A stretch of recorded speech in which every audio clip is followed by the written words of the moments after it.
ये कोपी बोलाली छठिया माई, सुनाए सेवक लोग, सुनाए सेवक लोग। ए कोपी बोलाले सूरज देवा, सुनाए सेवक लोग, सुनाए परबैतिन लोग। ए मोरा घाटे दुबिया जनमी गईले, मकरी बसे ढलेल, मकरी बसे ढलेल। ए हाथ जोड़ी बोलाले दुलरैत बाबू, सुनिए छठिया माई, सुनिए सूरज देव।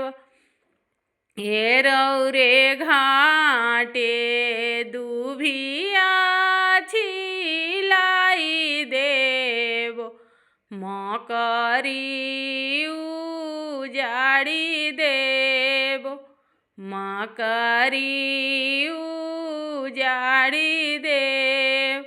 ए रौरे घटिए चंदने पाड़ोरी देव, दूधावे अर्घ देव, दूधावे अर्घ देव। ए रौरा घाटे फलावे अर्घ देव, घीवा के हूँ माद करब, घीवा के हूँ माद करब। ए कोपी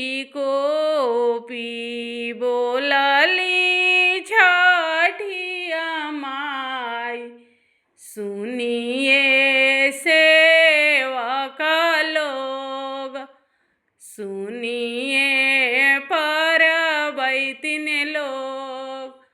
ए मोरा घाटे दुभिया जनमी गईल, मकरी बसे ढलेल, मकरी बसे